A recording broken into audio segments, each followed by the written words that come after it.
المسلمین شہدائے کربلا کے سروں کو جو یزیدی لے کر جا رہے تھے تو راستے میں جو کرامات آتی گئیں، جو معجزات آتے گئے، ان کو ذکر کیا جا رہا ہے۔ اسماعیل ابوالفنوک کہتا ہے کہ شمر نے 50 محافظوں کو مقرر کیا، ان سروں کی جو حفاظت کرنے والے تھے۔ اسماعیل کہتے کہ میں بھی ان میں شریک تھا۔ رات میں ایک جنگل میں آئی تو سبھی میرے ساتھی سو گئے، مجھے نیند نہیں آ رہی تھی۔ تو میں نے کہتا ہے کہ بڑی ہیبت ناک آواز کو سنا۔ اس آواز کو سنا تو میں ڈر گیا۔ جب قریب آیا تو میں نے دیکھا کہ امام علی مقام کا جو سر ہے اس کے نزدیک ایک گندم گون انسان ہے جو کہ آسمان سے اتر رہا ہے۔ امام علی مقام کے سر اقدس سے ایسا شعلہ نور نمودار ہوا کہ عرش اولا تک جا رہا تھا، اور وہاں سے وہ ایک شخص اترے جن کا نام گندم گون تھا، اور سر اقدس کو اپنے پاس لیتے ہیں، اٹھاتے ہیں، اس کو چونتے ہیں اور داروں کا ساتھ ہوتے ہیں۔ میں آگے بڑھا، مجھے کسی نے دھکا لگایا کہ پیچھے ہٹ جاؤ۔ اے اسماعیل ابوالفنوک، تمہیں پتہ نہیں ہے یہ آدم صفی اللہ ہے؟ پھر پیچھے ہٹ کر بیٹھ گیا۔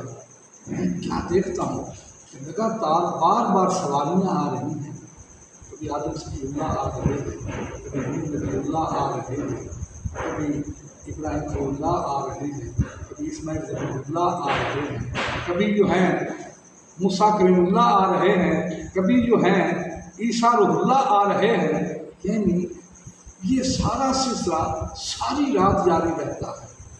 آخر میں ایک ایسی عظیم سواری آتی ہیں کہ سرور دو کونین حضرت محمد مصطفیٰ احمد مجتبیٰ صلی اللہ علیہ وسلم تشریف لاتے ہیں، اور یہ کرسی رکھ دی جاتی ہے، اس طرح آپ براجمان ہو جاتے ہیں، بیٹھ جاتے ہیں۔ امام کی یاد ہے، آپ کے ارد گرد کھڑے ہو جاتے ہیں۔ ایک فرشتہ آتا ہے، اس کے ہاتھ میں لوہے کا ایک گرز ہے جو کہ آتش کی طرح، اس کے ساتھ آگ کا وہ گرز ہے، اس کے ہاتھ میں تلوار ہے۔ وہ میرے قریب آیا، اس نے آ کر مجھے تھپڑ رسیو کیا، تو میں نے فریاد کیا صلی اللہ علیہ وسلم، میں تو مسلمان ہوں، میرا اس میں کوئی قصور نہیں ہے۔ آقا علیہ السلام نے فرمایا چلو اس کو چھوڑ دو، اس قصور نہیں ہے، اس کو چھوڑ دو۔ اس کو چھوڑ دیا گیا۔ رات میں اس کے بعد بے ہوش ہو جاتا ہوں۔ جب مجھے ہوش آئی صبح ہو چکی تھی۔ میں نے سارا واقعہ شمر کے پاس پیش کیا تو شمر نے دیکھا کہ میرے منہ جو تھپڑ لگا ہوا تھا اس کا نشان برقرار تھا۔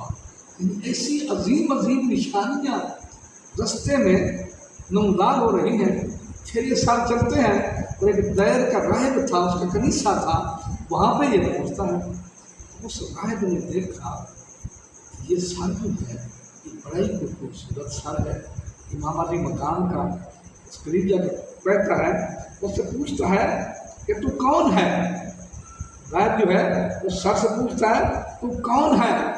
امام علی مقام کے سر سے آواز آتی ہے، آنا مظلوم آنا محموم، میں مظلوم ہوں، آنا محموم میں غم زدہ ہوں، آنا مقتول مجھے بے قصور قتل کیا گیا ہے، آنا غریب میں مسافر ہوں، آنا بنو نبی المصطفیٰ اور میں نبی المصطفیٰ صلی اللہ علیہ وسلم کا بیٹا ہوں، نواسہ ہوں، نبن الولی المرتضیٰ علی شیر خدا کا بیٹا ہوں، کرم اللہ وجہ الکریم۔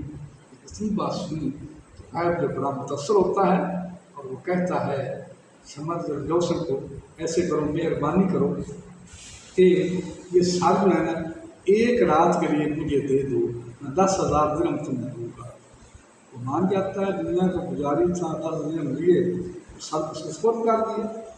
اب وہ سر کو وہ رہب جو اپنے سامنے رکھتا ہے، رکھ کر کہتا ہے اے سید الشہداء کے سر، اے امام علی مقام، میرا ایمان ہے کہ تو زندہ ہے، تو زندہ ہے. اے امام علی مقام، اے شہزادہ کونین، میں تمہارے سامنے سب زناروں کو توڑ کر پڑھتا ہوں لا الہ الا اللہ محمد رسول اللہ، میں کلمہ پڑھ کر مسلمان ہو جاتا ہوں. اللہ اکبر. میری اس ویڈیو کو لائک بھی کرو، سبسکرائب بھی ضرور کرو، کیونکہ بڑے یہ واقعات جو ہیں بڑے یہ ایک ایسے معجزات کے طور پر ہیں، کرامات کے طور پر ہیں، جن سے اہل بیت اطہار کی اشاعت کے بعد بھی یہ زندگی